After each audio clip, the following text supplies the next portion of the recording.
নাই যোৱা কেইবছৰত মই দেখিছোঁ ইণ্ডিভিজুৱেল কেপাচিটিটো বহুতে কৰিছে। আমি ছুপাৰ 50টো এটা পৰিৱেশ গঢ়িবৰ কাৰণে কৰিছিলোঁ আৰু পৰিৱেশটো গঢ়িলে অলৰেডি আমাৰ ষ্টুডেণ্টখিনিৰ বাহিৰেও বহুতো এটা এনকাৰেজ হৈছে আৰু বহুত ষ্টুডেণ্টে আমাক এপ্ৰ'চ কৰিছে যে আমি কোচিঙত যাব নাপালোঁ কিন্তু আমাক বাহিৰত কিবা হেল্প কৰিব পাৰে নেকি। চ' এটা পজিটিভ শান্তি অহাৰ লগে লগে এটা পজিটিভ এটা পৰিৱেশ আহি গ'ল। চ' তেনেকুৱা আমাৰ তামোলপুৰৰ বিধায়কো যোৱাবাৰ 5জন কৰিছিলে, ইয়াৰে এজন না দুজন চিলেকশ্যন পাই গৈছে, মানে APSC পাই গৈছে, তেনেকৈ বহুতে কৰিছে। আজি ইয়াত বিজনেছ অৰূপনাথ ডাঙৰীয়াই কৰিছে, মই খুব ভাল লাগিছে। সেইকাৰণে মই সময়টো এডজাষ্ট কৰি আহিছোঁ যে 700জন ছাত্ৰ ছাত্ৰীক চিভিল ছাৰ্ভিচ এক্সামৰ কাৰণে প্ৰিপেয়াৰ কৰা।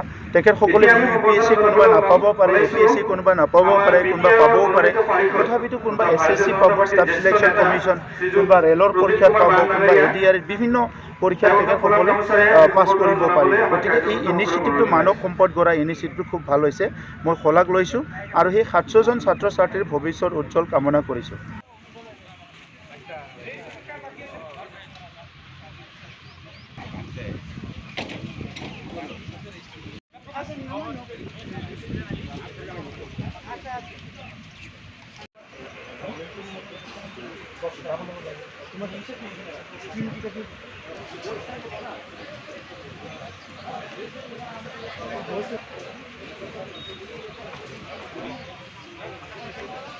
আমি রিকোয়েস্ট করি যে বহুত জায়গা আছে, বহুত বেশি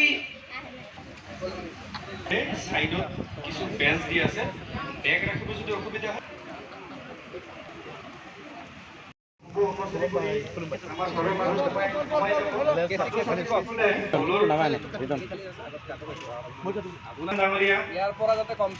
বিশিষ্ট সমাজকর্মী ডক্টর সুবীর কুমার দাস ডাঙরিয়া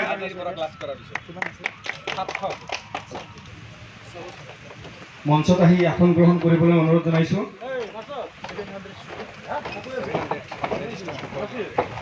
প্ৰদীপ কুমাৰ বায়ন ডাঙৰীয়া,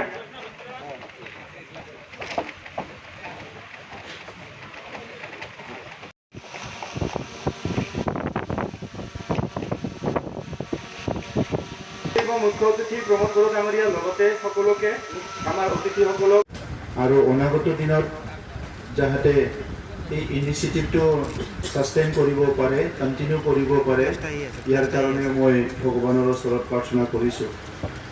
বিশেষভাৱে আজি এই দিনত মই আহিব পাৰিম বুলি ভবা নাছিলোঁ, কিন্তু শিক্ষাৰ লগত সদায় জড়িত থাকি ভাল পোৱাৰ কাৰণে হয়তো মোকো ভগৱানে মিলাই দিলে, তো মই আহি ভাল লাগিছে। আৰু আগৰ ফালে যিখিনি ষ্টুডেণ্ট বহি আছে, মই ভাবি ষ্ট্ৰং ডিটাৰমিনেশ্যন লৈ ইয়াতে আহিছে। মই আমাৰ ছাত্ৰ ছাত্ৰীসকলৰ কাৰণেও ভগৱানৰ ওচৰত প্ৰাৰ্থনা কৰিছোঁ, প্ৰত্যেকজনে যাতে জীৱনত সফল হয় আৰু যি উদ্দেশ্য লৈ পেলাই কোচিং চেণ্টাৰত আহিছে সেইটো যাতে সফল হয়। বিশেষকৈ UPSC APSC যি পৰীক্ষাবিলাক হয়, এইবিলাক বহুত মানে টাফ পৰীক্ষা নহয়, কিন্তু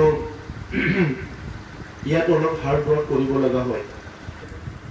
খুব ভাল ৰিজাল্ট কৰে মেট্ৰিক হায়াৰ ছেকেণ্ডাৰীবিলাকত, ছায়েন্সত বা আৰ্টছত। বহুতে UPSC বা APSC বা চিভিল ছাৰ্ভিচটো নিজৰ কেৰিয়াৰ হিচাপে বাছনি নকৰে। ছায়েন্সৰবিলাকতো ডাইৰেক্ট ডক্টৰ ইঞ্জিনিয়াৰ পঢ়াৰ কাৰণে চবেই চিন্তা কৰে। তাৰপিছত যিখিনিয়ে ডক্টৰ ইঞ্জিনিয়াৰৰ পৰা তলত ৰৈ যায় বা নাযায়, সেইসকলে বেলেগ বেলেগ কেৰিয়াৰ তেখেতসকলে চিলেক্ট কৰে। ঠিক তেনেধৰণৰ আৰ্টছত যিবিলাক খুব ব্ৰিলিয়েণ্ট, বহুতে চিভিল ছাৰ্ভিচটো তেখেতসকলে নিজৰ কেৰিয়াৰ হিচাপে চিলেক্ট কৰি লয়, কিন্তু বহুতে নলয়।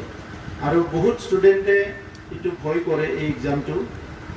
ভাল বহুত ব্ৰিলিয়েণ্ট ষ্টুডেণ্টবিলাকো এই এক্সামটো ভয় কৰে, কাৰণ সেইটো নেশ্যনেল লেভেলত UPSCটো হ'ল হায়েষ্ট এক্সাম আৰু ষ্টেট লেভেলত APSCটো মানে হায়েষ্ট এটা এক্সাম।